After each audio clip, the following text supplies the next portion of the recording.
Welcome back to another episode of Unleashing the Future of Work with your host, Tim Salau, Mr. Future of Work and CEO of Guide, and another episode of the Unleashing the Future of Work, a Guide podcast.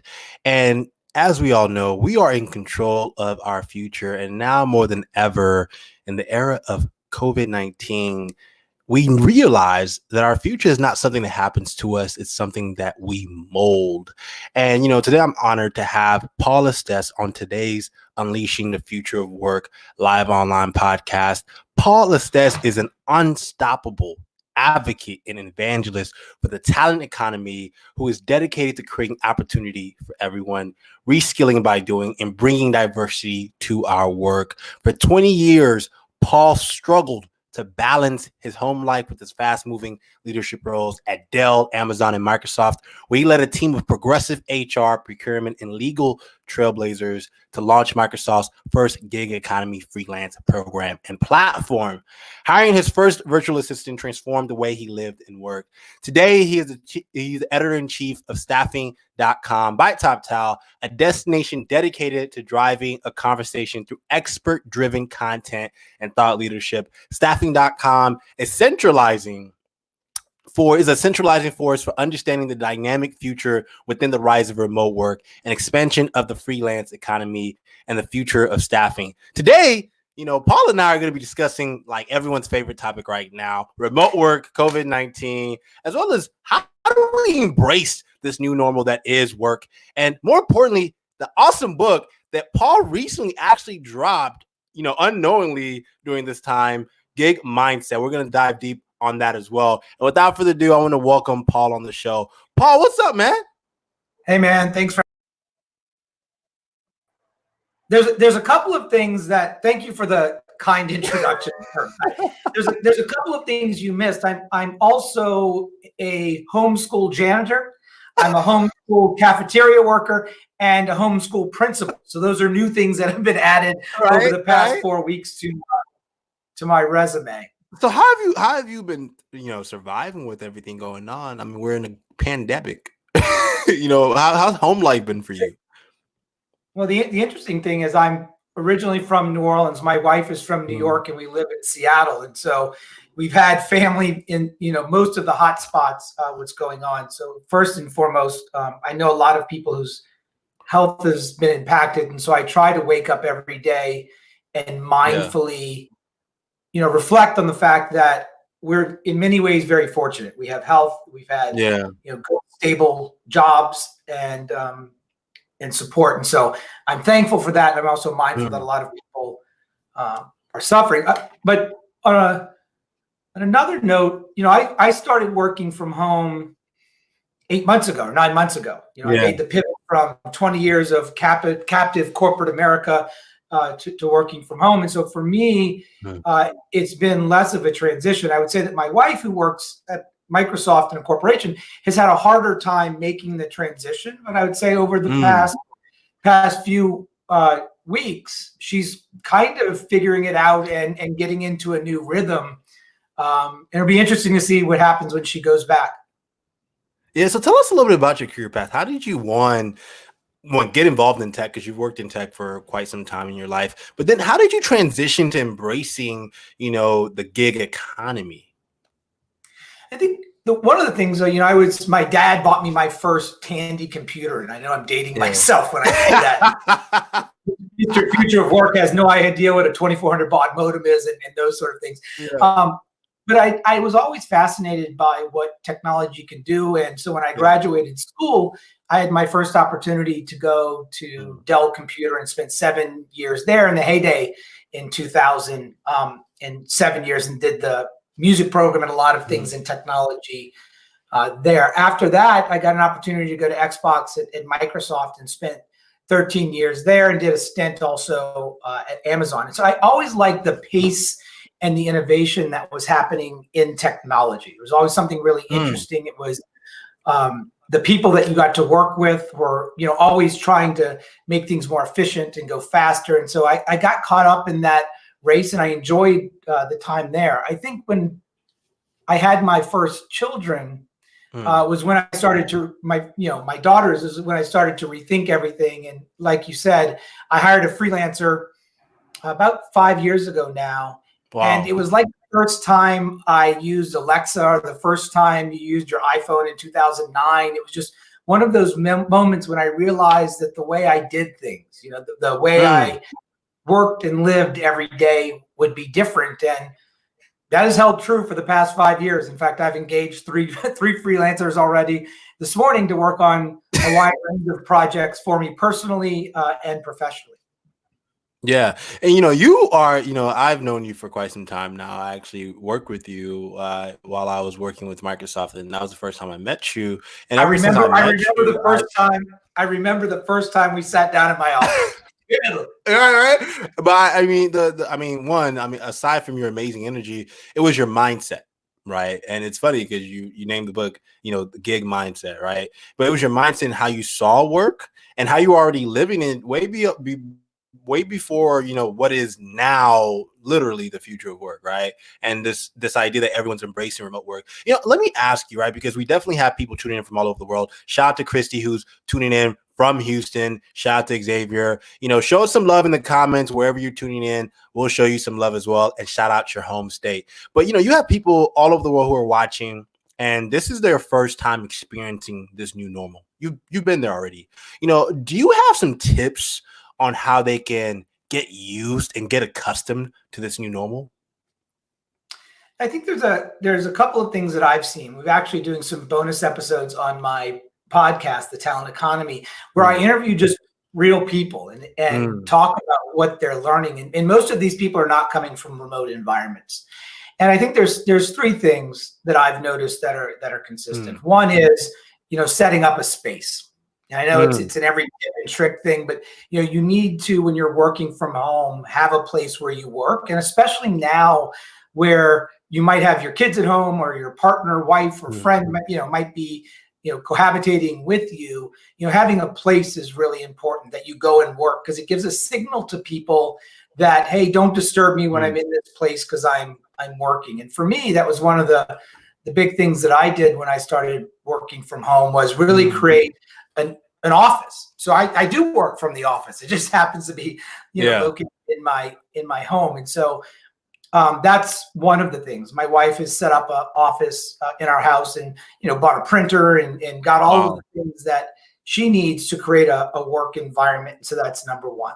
Yeah, but we work inside your home. Right. Yeah, without the kombucha and the other things. We don't have a ping pong table that you're used to. I think the other thing is recognize that it's different.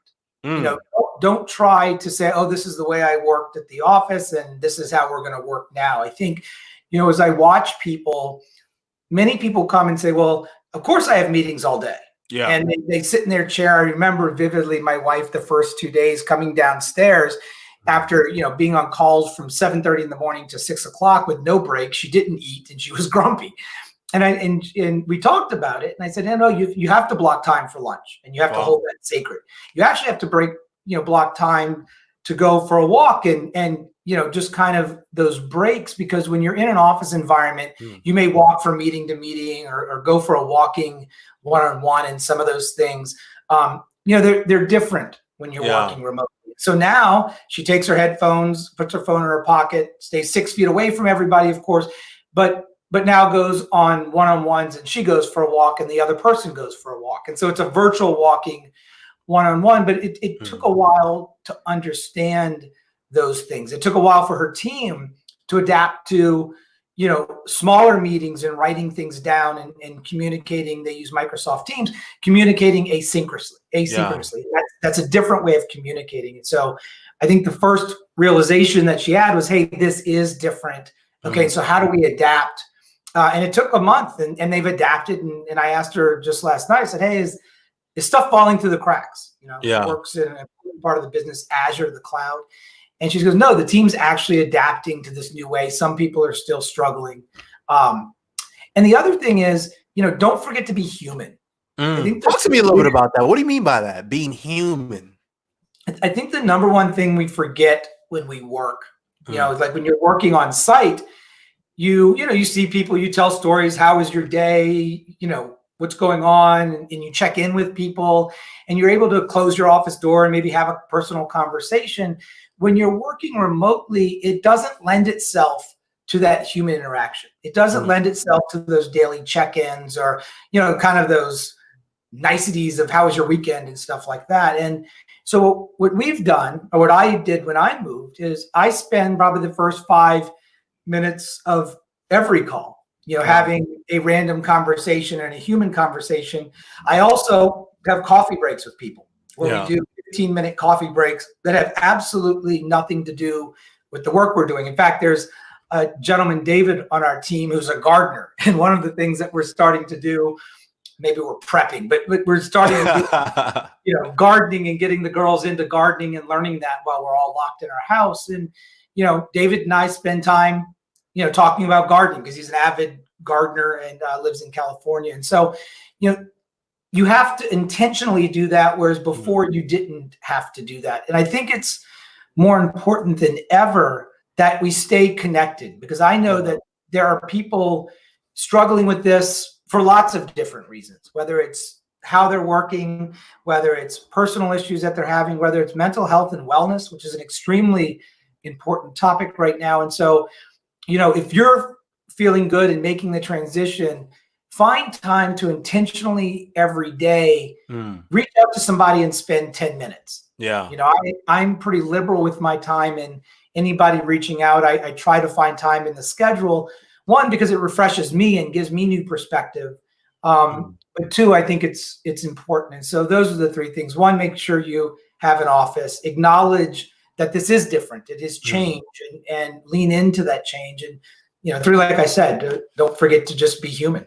I love that. I love that. What are y'all thoughts, Unleashing the Future of Work community? If you have some thoughts on what Paul just said, make sure to leave it in the comments. We have people tuning in from Cleveland, Ohio, Paul. Shout out to Kalia from Cleveland, who is having a lovely day and is tuning and watching us from Cleveland, Ohio. And by the way, community, I am sorry if my video looks awful. I do not know what's wrong with that, but it's probably because we have over 1 billion people on the internet now at the same time. So my apologies, community. I'll make sure I get that fixed for the next episode. I'll give you a tip, Tim. I had a what they called a legacy plan with Comcast, and I called. And I gave them my upload and download speeds, and they said, "Oh, you don't have the 2020 vision plan." I'm like, "Nope, nobody told me about the 2020 vision plan." And they 3x the speed of my internet for an extra $10 a month. And so, if I don't know what internet provider you have, but you may just want to call them and see if there's a new plan. Yeah. AT&T is definitely gonna get a message from me. So I'll go ahead and stop my cam. I think, Paul, you keep your cam because you're looking awesome and the community loves you. But I want to dive deep on your book, Paul. Right? Gig Mindset, man, it's a bestseller. If you haven't copped the Gig Mindset, make sure you cop it on Amazon. It's already a bestseller. And Paul he's achieved acclaim and notoriety because of the book and how prevalent it is in today's time and age. So talk to us a little bit about Gig Mindset. What was the book about and what inspired the book?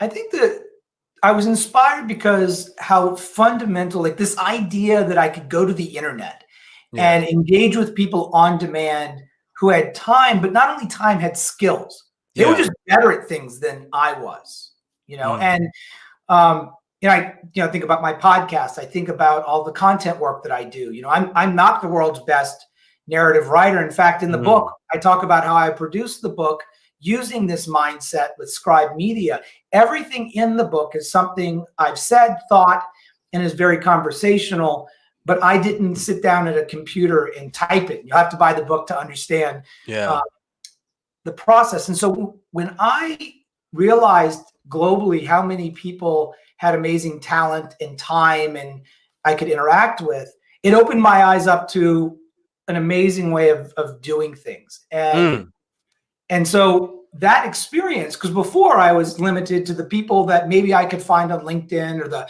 75 people on my team, or maybe the people that were, walking around Microsoft that I could network with. And, that's a very important network. But when you open yourself up to everyone on the planet, it's a game-changing way to look at engaging with people. And And I got more excited the more I did it. I was learning more about different cultures. In fact, I just had an article in Fast Company talking about location bias and this idea that you're just going to surround yourself by people who can help you based on location is a very narrow way to look at it. And I think we're all learning that.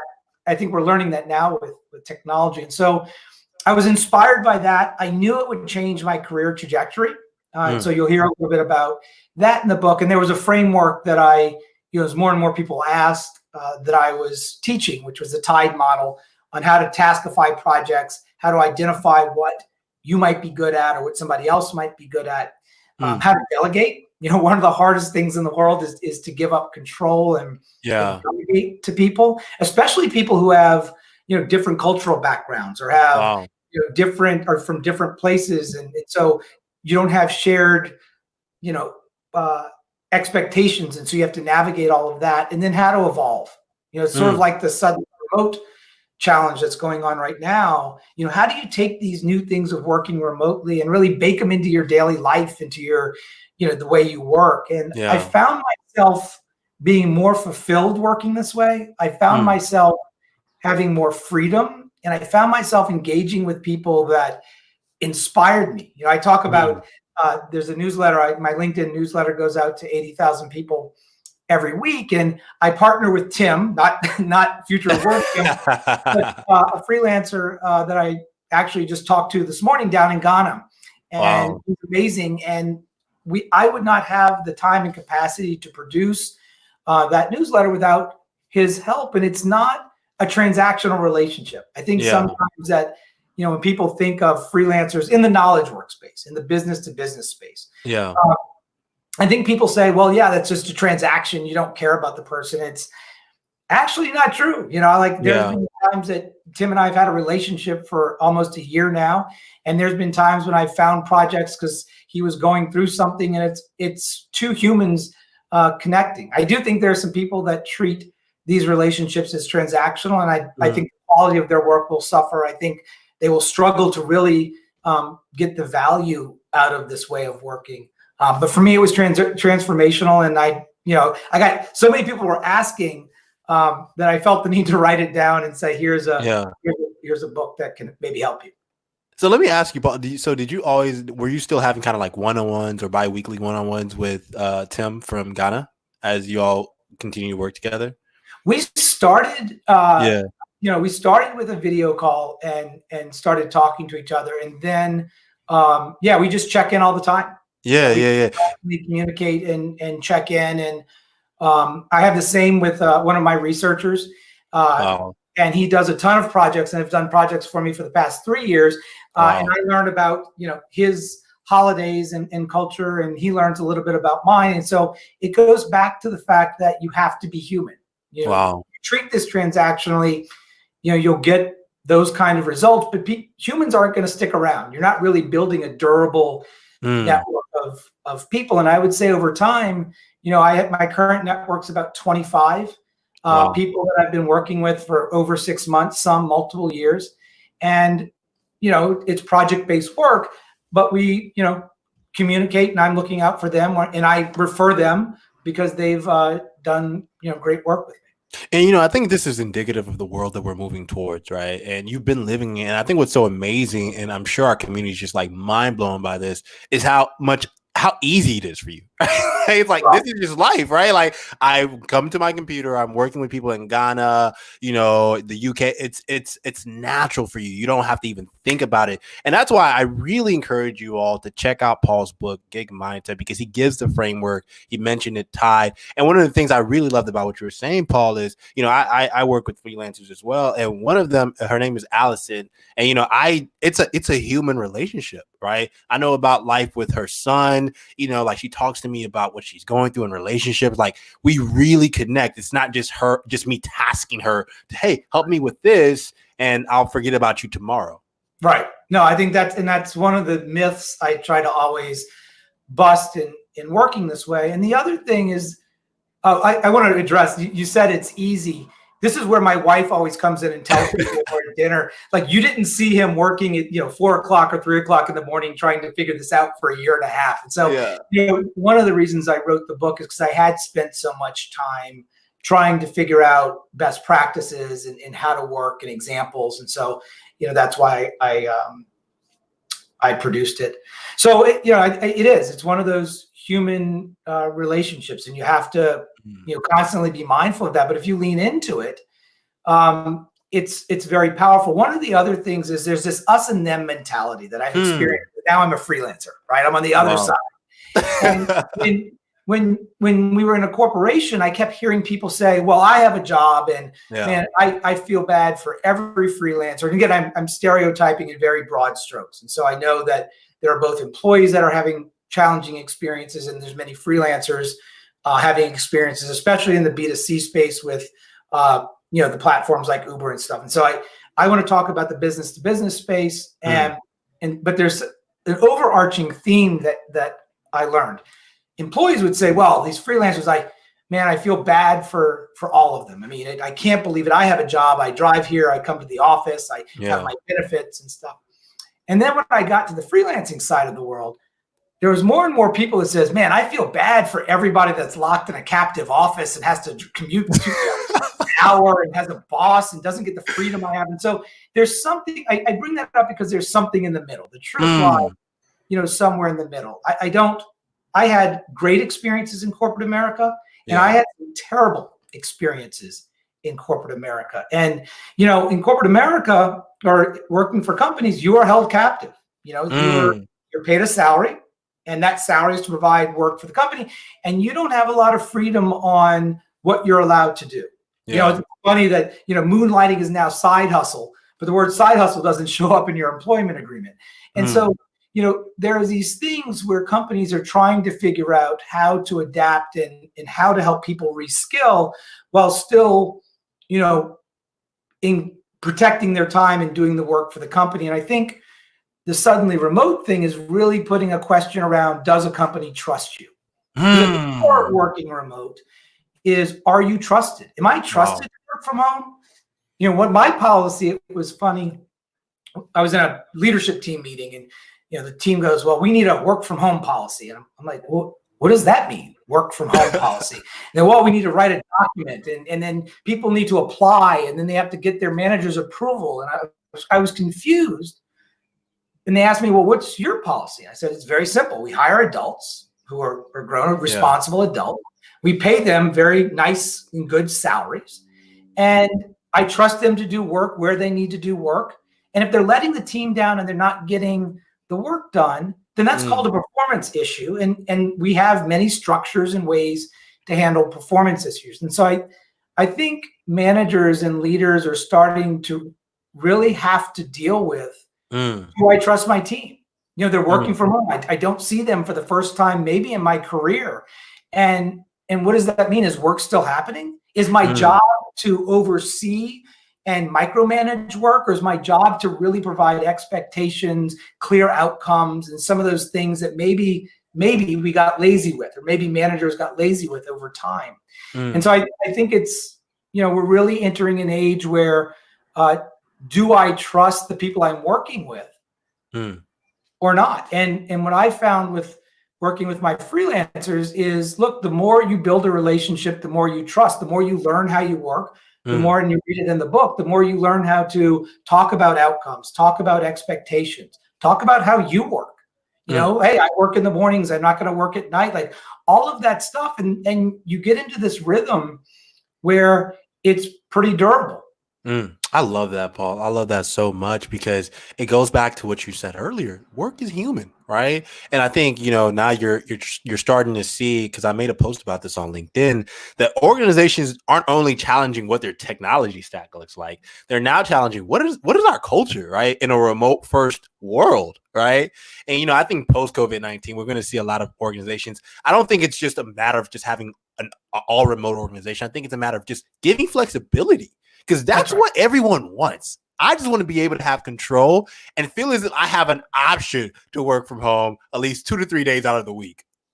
I I would build on that. I think everybody wants to be trusted and empowered and feel psychologically safe. Yeah. And I think, the good managers I have, when I look back at my career, 20 years in technology at big corporations, the time that I think I did my best work, where I showed up well, was where I was trusted and where I was empowered, right? Yeah. Where there was a relationship where I didn't feel like, hey, I missed this meeting, and where information flowed freely and transparently, where, there was that connection that, hey, I'll let you know if it's like you're doing good. I'll let you know when things are falling down. We did daily check-ins, and there wasn't this, hey, annual review process, or quarterly review process. Like I knew every day whether I was performing or whether I could have done better. I got real-time feedback.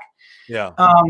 And I still appreciate that from my team today. And so I think, managers and leaders are really going to have to take this moment and reflect and say, how do I want to lead going forward? Because there's a famous book, which I love, is like, what got you here won't get you there. Right. And so I think, it is changing. I think we often talk about organizations, but I'm an advocate for the talent economy. And I believe, that talent has a choice. True. I believe that we all should find relevant skills, figure out where we can provide value. And I think in many cases, if you do that, you can start to have that flexibility and you can start to have a choice. And I think what's going to happen is that organizations who are able to really lean in and say, what did I learn? How do I create an empowering and trusted place for people to work, will attract top talent. The other people will fill seats. I think there will be always an opportunity to fill a seat, but you really have to start to ask yourself, if you have managers who don't adapt in this moment, who don't adapt their leading styles and don't create psychologically safe workspaces and create trust, you have to ask, are they getting the best people? And I believe that organizations and companies have a fair responsibility to hire the best to accomplish their mission. And so I think it's a really interesting time. Man, Paul, you are preaching, man. And, our audience is loving what you're saying. Let me show love to Kimberly, who is saying the best managers help you grow and give a strategy to help an employee grow as well. So they really outline the career path and career growth for that employee they're supporting. It's interesting. I had a conversation once with an employee. She was an amazing person, was very talented. And we had this conversation. I said, hey, this is what the job is. The job had changed. Like strategy was pivoting. The job was changing. And I said, look, this is what the job is. You can grow into this job, or I can help you find another role inside the company, or, hey, I have a network and I'm happy to do that. And I remember her coming back. I remember her looking a little shocked, and she thought I was trying to move her out of the team. Wow. And what I was trying to do was really trying to help her find a place where she could show up and be engaged in the work and both learn and grow and stuff like that. And I think one of the things that leaders, and we all need to think of, is that the idea of an HR written down career path just doesn't exist. I mean, I think it used to exist. I think the idea that HR is, by the time they write the career path and the ladder, I think there's skills. I think there's skills that people need. And those, I think, are a ladder. And that the more senior you get and the more leadership responsibility you have, there are broad swath things. But the idea that they're going to give you a tactical way to climb a career ladder, I just don't think is as relevant as it used to be. I think some organizations are still hanging on to that concept. But as a manager and a leader, you have to be open to the idea that a person may need to move on. And that's okay. Your job as a manager and a leader today and tomorrow is to help people find value, to help people find paths where they can continually learn, and be honest if that role is not that. Wow. And let them make their own decisions.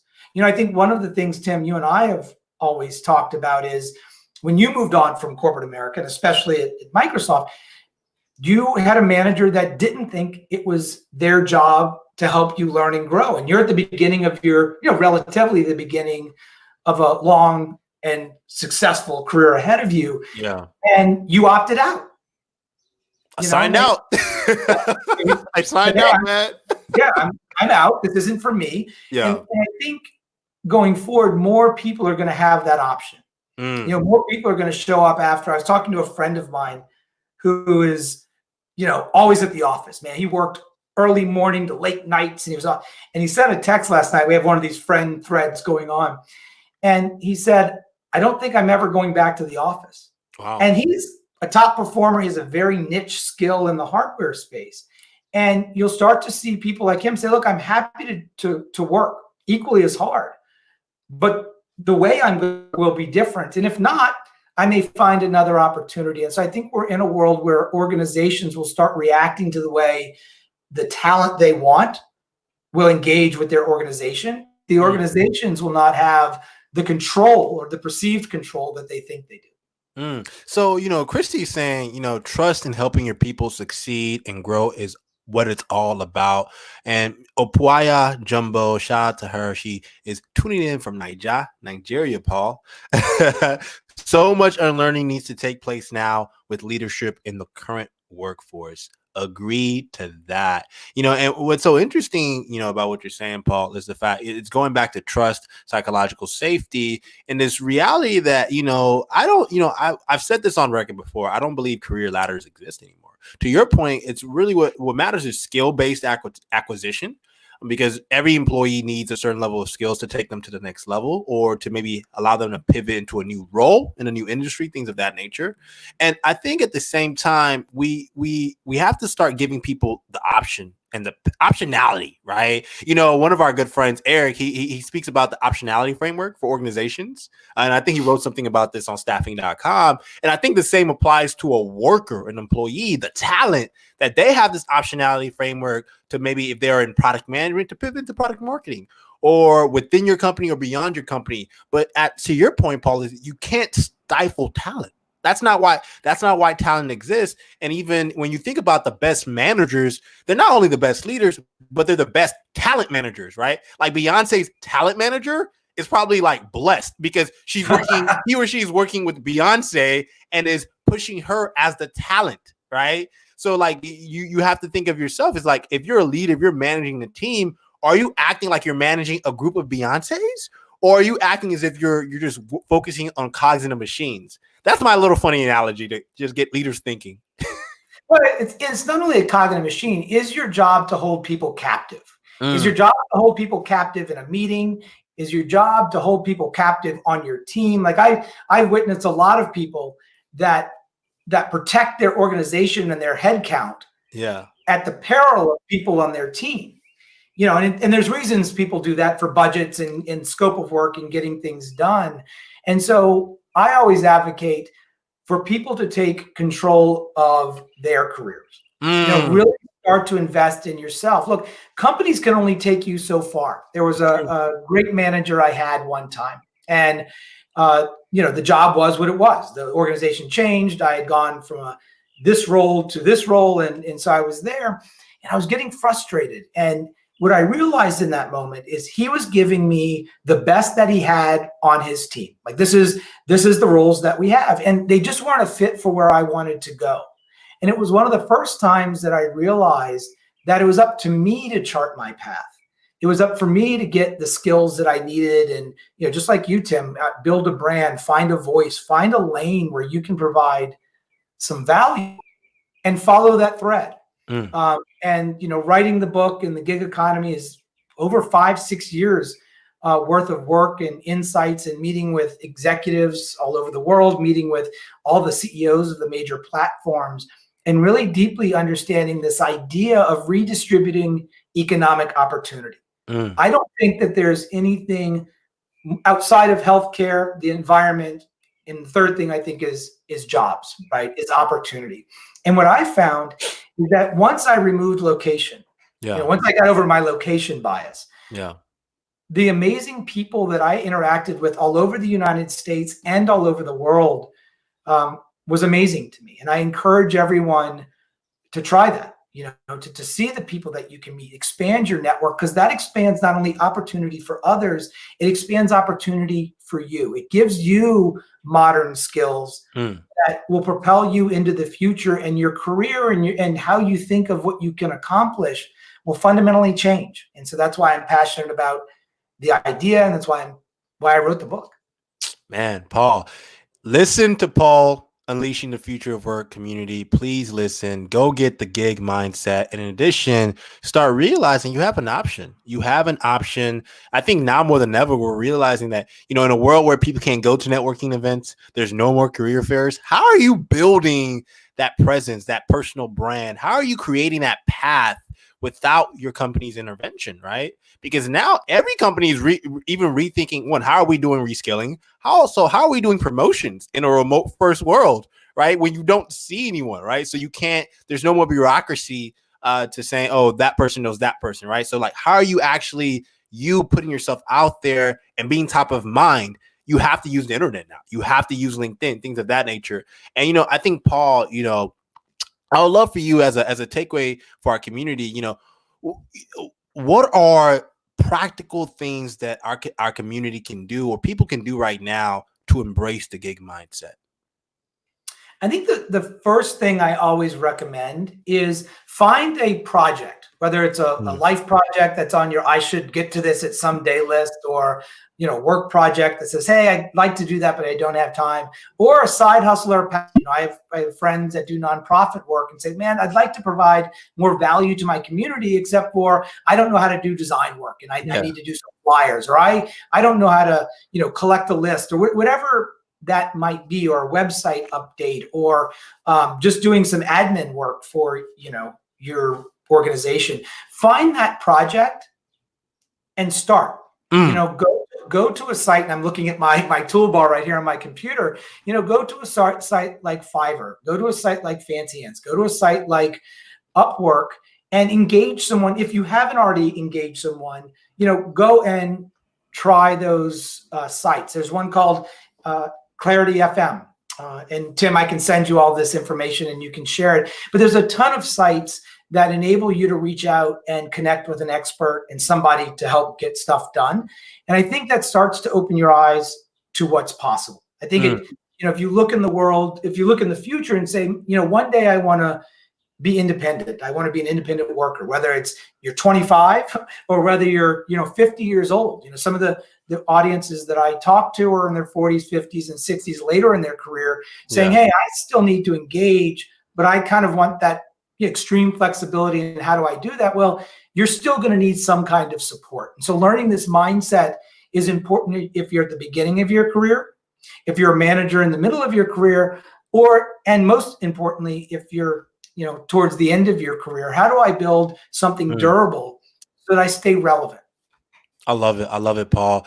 You heard it here first, folks. Shout out to Daniel, who is sharing Paul's book in the comments. Shout out to Barb, who is one of our top fans of the Unleashing the Future of Work podcast. She is over location buyers for name brand purposes. She is the brand and she's owning it. Shout out to you, Barb. You are an awesome, awesome woman.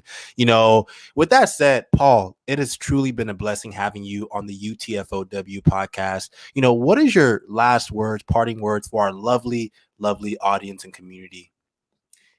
Look, if I can be of help, hit me up on LinkedIn. I'm happy to help as many people as I can and provide advice. I write a bunch of articles, tons of articles on LinkedIn.